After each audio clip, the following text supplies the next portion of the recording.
My heart ached, not just from hunger but from a coldness that seeped deeper than the winter air. I clutched the few coins in my pocket. They were worn smooth, just like my hopes. For days the streets had been my bed, the biting wind my blanket. All I wanted was a little warmth, just a moment. I saw it then, the warm mug, a small café, light spilling from its windows like a promise. The smell of coffee and fresh bread drifted out.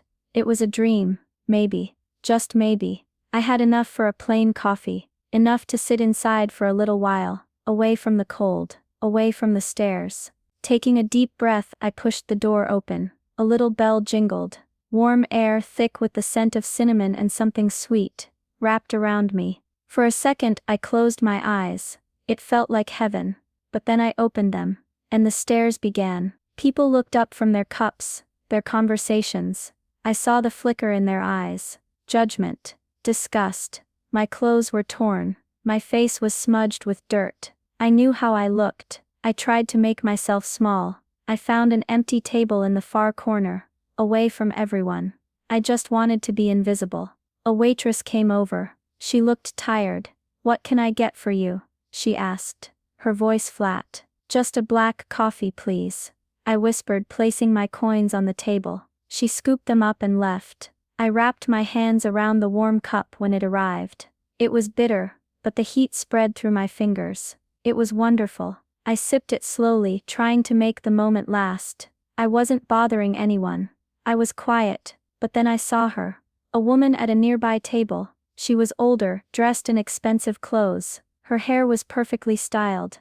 Her jewelry sparkled, and she was staring at me. Her nose was wrinkled, as if she smelled something bad. It was me. I was the bad smell. She called out, her voice sharp and loud. "Manager, manager." A young man in an apron hurried over. He looked nervous. "Let's call him David." "Yes, Mrs. Ainsworth," he said. "What is that doing in here?" she demanded, pointing a perfectly manicured finger at me. Her voice cut through the cafe chatter. Everyone stopped talking. Everyone looked. My face burned. I wanted the floor to swallow me. She's a customer, Mrs. Ainsworth," David stammered. "A customer?" Mrs. Ainsworth laughed. A harsh, ugly sound. "She looks like she crawled out of a dumpster. People like her don't belong in a place like this. She's ruining my appetite. She's scaring off your decent customers." My eyes filled with tears. I blinked them back. I wouldn't cry. Not here. David looked torn. He glanced at me, then back at the angry woman. I could see him wilting under her glare. "I expect you to do something about this young man," Mrs. Ainsworth said, her voice like ice.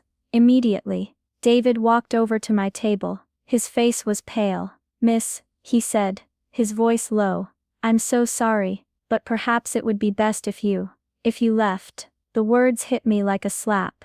My coffee was only half finished. The warmth was already fading. "But I paid," I whispered, my voice trembling. I know," he said, avoiding my eyes. "Please, don't make a scene." A scene. She was making the scene.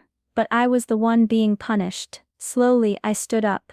My legs felt heavy. The shame was a crushing weight. I could feel every eye in the cafe on me. I saw smirks on some faces, pity on others. Mrs. Ainsworth watched with a look of triumph. I turned and walked out. The little bell jingled again. This time it sounded like a goodbye. A cruel goodbye. The cold air hit me, and the warmth I had briefly known was snatched away, replaced by a bitter, icy shame that chilled me to the bone. Tears finally streamed down my face, freezing on my cheeks. I had never felt so alone, so worthless. I wandered for hours. I don't know how long. The city lights blurred through my tears. My stomach growled, a hollow, aching sound. The memory of Mrs. Ainsworth's cruel face, her hateful words, played over and over in my mind. "People like you." Just as I was about to sink onto a cold park bench, ready to give up, a gentle voice spoke. "Young lady, are you all right?" I looked up. An old man stood before me. He had kind eyes, wrinkles crinkling around them. He was wearing a simple coat, a worn hat. He looked like he didn't have much himself. I remembered seeing him in the cafe, sitting quietly in a corner, reading a newspaper. He hadn't stared. He hadn't judged. I'm okay, I lied, wiping my eyes. He smiled softly. No, you're not. I saw what happened. In the cafe. My shame returned. Hot and fierce. Oh, my name is Mr. Silas, he said, and I was very upset by what I witnessed. I just nodded, not knowing what to say. Then he said something that made my heart stop. I own the warm mug, young lady. Or rather, I did. I stared at him. Owner? This kind, unassuming man, he chuckled. Surprised. Most people are. I like to keep a low profile. He paused, his expression turning serious. I've been looking for someone to take over the cafe, someone with a good heart, someone who understands what true warmth means, not just the warmth of a coffee cup, but the warmth of kindness. My mind was spinning. What was he saying? Yesterday, he continued. Before you came into the cafe, I saw you. You were by the bakery down the street. You had a small piece of bread, probably all you had, and you shared half of it with a stray dog. A little shivering thing. I remembered. The dog had looked so hungry. I couldn't not share. I've been watching people for months, Mr. Silas said, looking for the right person. That small act of kindness. It told me more about you than any bank statement or business plan ever could. He looked at me, his eyes piercing but gentle. What happened in the cafe today, with that woman? It was ugly, it was cruel. But it showed me something else. It showed me your quiet dignity, even when you were being treated so terribly. And it showed me that David, the manager, doesn't have the strength the cafe needs. And Mrs. Ainsworth certainly doesn't have the heart. He took a deep breath. Maya, isn't it? I heard you tell the waitress your name. I nodded, still stunned into silence. Maya, he said, his voice firm but kind. I want you to have the warm mug. I gasped. What? Me? But I have nothing. I'm homeless. How could I? You have heart, Maya, he said. You have compassion.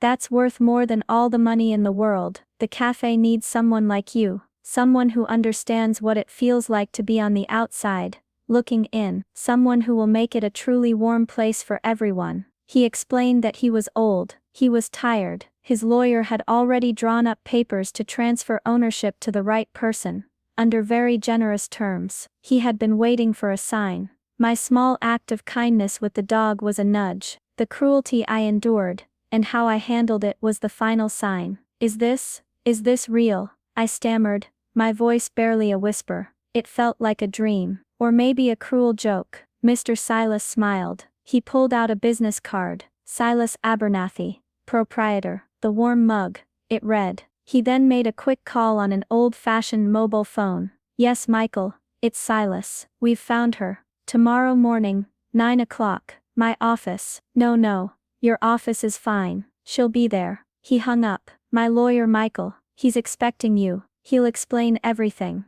Mr. Silas then pressed a small folded piece of paper into my hand. This is for a clean, safe room for the night, and a simple meal. Get some rest. And Maya, he said, his eyes twinkling, tomorrow when you go to the cafe after seeing Michael, go just as you are, but know you are walking into your future. The next morning, I was a bundle of nerves. My heart pounded like a drum. Could this truly be happening? I wore the same worn clothes I had on yesterday. The shame was still there, but now, it was mixed with a tiny fragile spark of hope. I met Mr. Silas's lawyer Michael. He was kind, professional. He explained everything. The papers were real. Mr. Silas had set up a small trust to cover initial operating costs, and my modest living expenses until the cafe was steadily profitable under my management. He truly had gifted it to me. All he asked in return was that I run it with kindness and integrity. I signed the documents, my hand shaking so much I could barely hold the pen. Michael handed me a set of keys. Congratulations, Miss Johnson,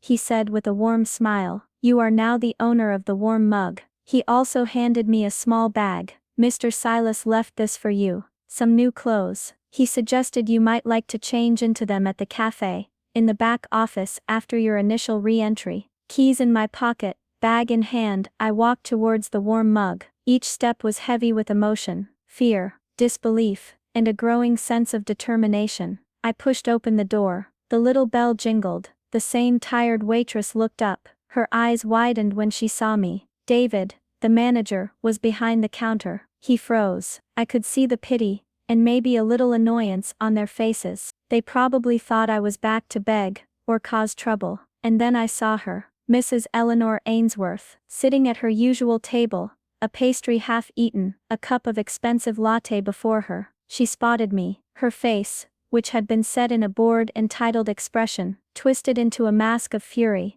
"You again," she shrieked, her voice even louder and harsher than yesterday. "I thought I made it perfectly clear you are not welcome here." Manager, David, get this creature out of here, now. I will not tolerate this. David rushed over, his face flustered. "Ma'am, please," he began, turning to me. "You really need to leave. I told you yesterday." I took a deep breath. My voice was surprisingly steady when I spoke. "Actually, Mrs. Ainsworth," I said, looking directly at her, "I don't think you can ask me to leave." Mrs. Ainsworth scoffed. "And why is that, you insolent girl?" I turned to David. "David, isn't it?" I said calmly. "My name is Maya Johnson, and as of 9 o'clock this morning, I am the new owner of the warm mug." Silence. A thick, stunned silence fell over the entire cafe. Forks clattered onto plates. Conversations died mid-sentence. Mrs. Ainsworth's mouth fell open. "Owner?" she finally sputtered, a strange choking sound coming from her throat. "Don't be ridiculous. A street urchin like you, owner of this fine establishment. Preposterous." I reached into my pocket and pulled out the set of keys. I held them up. Then I took out the folded, official-looking documents Michael had given me, the ones with Mr. Silas's signature, and my own. I unfolded them and showed them to David. David's eyes widened. He leaned closer, scanning the top page. His face went from confused, to shocked, to utterly dumbfounded. He looked from the papers, to me, then to a now very pale Mrs. Ainsworth. "But, how?" Mrs. Ainsworth stammered. Her expensive clothes suddenly seemed too tight for her. Her perfect hair looked less perfect. She looked small. "The previous owner, Mr. Silas Abernethy," I explained, my voice clear and carrying through the quiet cafe, "believed in giving people a chance. He believed in kindness and compassion. He happened to be here yesterday, Mrs. Ainsworth. He saw everything. He saw how you treated me, and he made his decision." I paused, letting my words sink in. "This cafe," I continued, my voice gaining a strength I didn't know I possessed, "will be a place of warmth, for everyone. No one will be judged by their clothes, or how much money they appear to have, or the color of their skin. Everyone who is respectful of others will be welcome here." Mrs. Ainsworth was speechless. Her face was a mixture of disbelief, fury, and dawning, deep humiliation. She tried to say something, to bluster, but no words came out, only a faint squeak. I looked her straight in the eye. "Mrs. Ainsworth," I said, my tone firm but not unkind, "you are welcome to finish your coffee and your pastry. The warm mug honors all its paying customers. However, from this day forward, I expect you, and everyone else who enters these doors, to treat all staff and all other customers with dignity and respect. If you find you are unable to do that,